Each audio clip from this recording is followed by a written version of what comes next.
Exercise 11. Ready? Start. This year we have commemorate the 75th anniversary of the Dandi March, inspired and led by Mahatma Gandhi in a variety of ways. Thousands of admirers and followers of Gandhiji from India and overseas reenacted the famous Dandi March. Many congressmen and women, inspired by the leadership of Sonia Ji, participated in this historic reenactment. Our government issued special commemorative postage stamps. I am very happy that today we met here to issue special commemorative coins. I compliment my colleague, the Finance Minister, for the initiative he has taken in this regard. We all salute Mahatma Gandhi for the courage of his conviction and the power of his symbolism. Holding up a first of salt from the soil of Mother India, Gandhiji made British rule unpalatable. It was a historic moment in the creation of free India. I have spoken on several occasions during this year on the significance of Dandi March. The Dandi March was not only a march for independence, it was also a march for the uplift of the poorest of the poor, the emancipation of women and their empowerment, the removal of untouchability, the assertion of the right of our people over the natural resources of which they are the inheritors and owners, the establishment of unity of people professing diverse faiths, and above all, it was a march for our spiritual regeneration.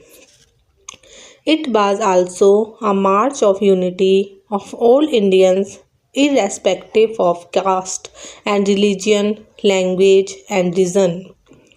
The inclusive nature of our national freedom movement created the foundation for our inclusive democracy, of which we are justly proud. By following Gandhiji's life and deeds, by recapturing the spirit of his ideas like Dandi March, we can build the India of Gandhiji's dream, and an inclusive and prosperous India. In celebrating the anniversary of the Dandi March, we must remember that our leaders wanted to free us from foreign rule and from a mindset of dependence.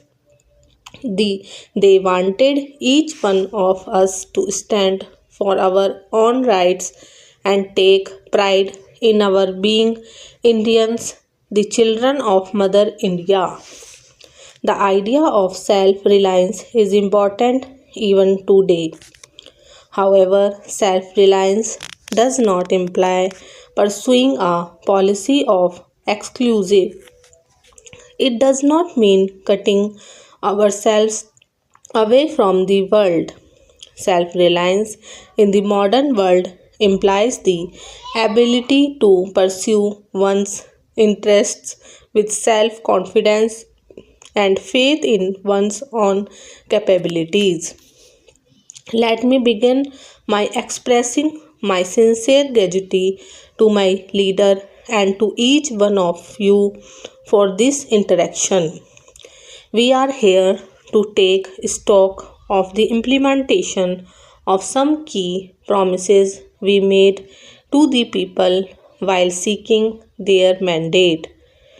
We were returned to power at the center not just on a wave of resentment against the NDA but equally on a wave of hope and faith in our ability to provide a government that cares. It was a positive vote for a secular and a liberal government, a forward looking and modernizing government, an inclusive and transparent government.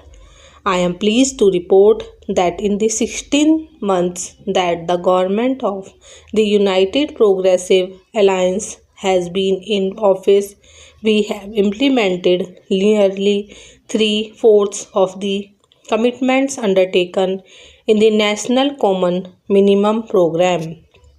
The most important contribution of our party in government has been to bring the nation back to the politics of moder- modera- moderation and the economics of equity and development. The weaker sections of society, the marginalized, the depressed, the minorities feel a new sense of belongings and ownership in the destiny of our nation. We have taken several steps to empower scheduled castes, scheduled tribes, minorities, women, children, the disabled, senior citizens, and people living in the far reaches of this vast land.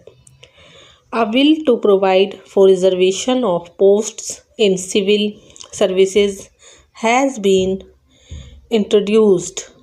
We have taken several steps to ensure that commitments already made in respect of the empowerment of scheduled castes and scheduled tribes are fulfilled in a time bound manner. A group of ministers on Dalit affairs is monitoring our efforts to promote the welfare of scheduled castes.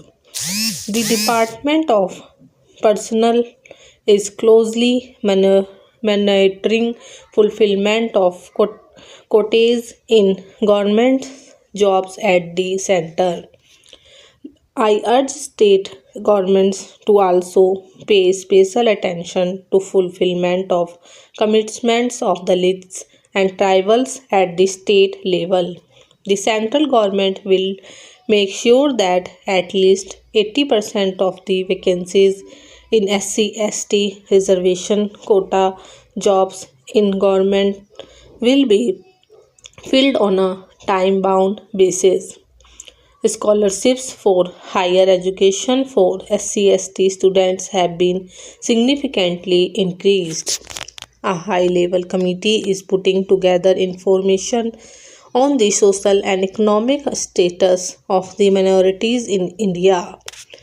We have also taken steps to economically and social empower the minorities and widen education and employment opportunities for SC/STs and minorities in the private sector.